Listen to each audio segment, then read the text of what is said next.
And that was page 46, number 25A for the 2019 8th grade CODA trombone audition. Just a gorgeous, gorgeous little etude that you get to work on with this. For those of you who may not be familiar, it is in a minor key, which is why it sounds a lot sadder than what we would normally play in like a B flat major or an E flat major. So it's going to be a great chance to express the sadder side of the instrument, or the more somber side of the instrument. Certainly I don't want you to be sad when you play your instrument, but if we want to think just of a time where maybe we weren't at our happiest, this is a great way to kind of have that outlet and express that through it.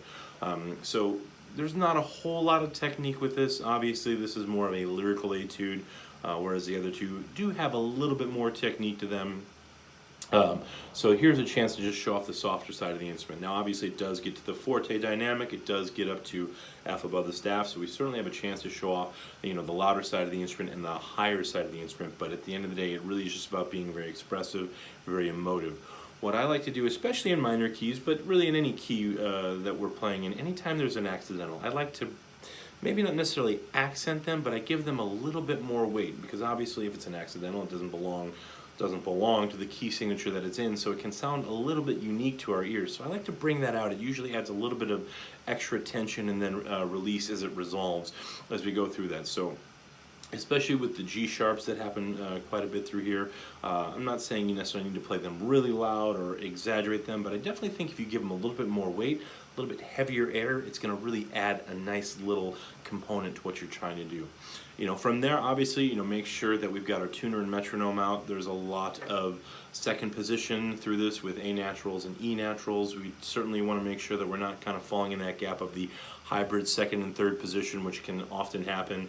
You're never really sure, so you kind of go in between second and third. That way you hear, well, you're just a little bit flatter, or you're just a little bit sharp, closer or further away. So really make sure that we're dialed in, because we have quite a few of those. We really want to make sure that those are nicely in tune.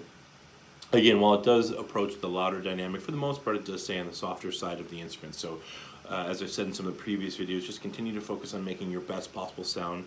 Again, dynamics are relative, so the first piano can be a little bit louder or a little bit softer than any subsequent pianos, but we do want to make sure that they're in that same general vicinity, so we can really add that nice dynamic effect to what you're trying to accomplish there.